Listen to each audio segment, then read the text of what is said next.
give him this money and these notes, Reynaldo. I will, my lord.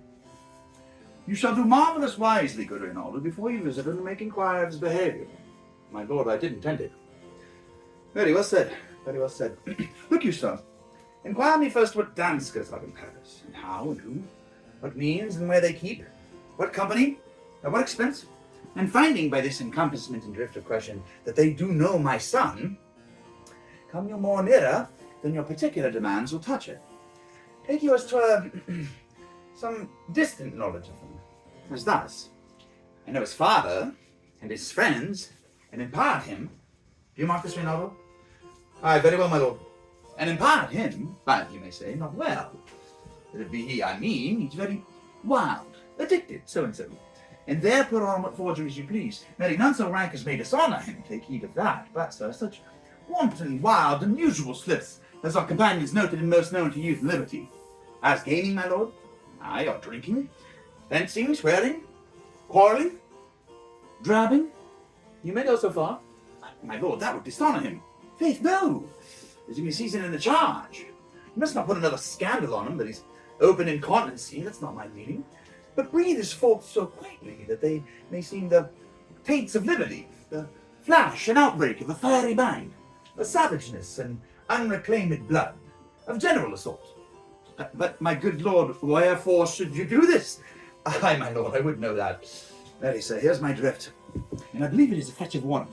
You, laying these slight sullies on my son, as 'twere a thing a little soil of the working, mark you, your party in converse, him you would sound, having ever seen in the predominant crimes the youth you breathe of guilty, be assured he closes with you in this consequence.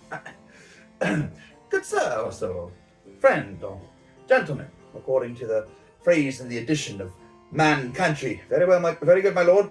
And then, sir, does he this? He does, what was I about to say? Well, the master was about to say something. Where did I leave? At closes in the consequence, at friend or so, and gentleman. It closes in the consequence. Closes in the consequence. I know. He closes with you thus. I know the gentleman. I saw him yesterday, or the other day, or then. With such and such, and as you say, there was gaming, there or tookens rouse, there falling out at tennis, or perchance I saw him enter such a house of sale, the delicate a brothel, or so forth. See you now? Your bait of falsehood takes the scarp of truth. And thus do we of wisdom and of reach, with windlasses and with assays of bias, by indirections, find directions out. So by my former lecture and advice shall you, my son. You have me, have you not? My lord, I have. God be with you. Very well. Good, my lord. Observe his inclination in turf. I shall, my lord. And let him ply his music. Well, my lord.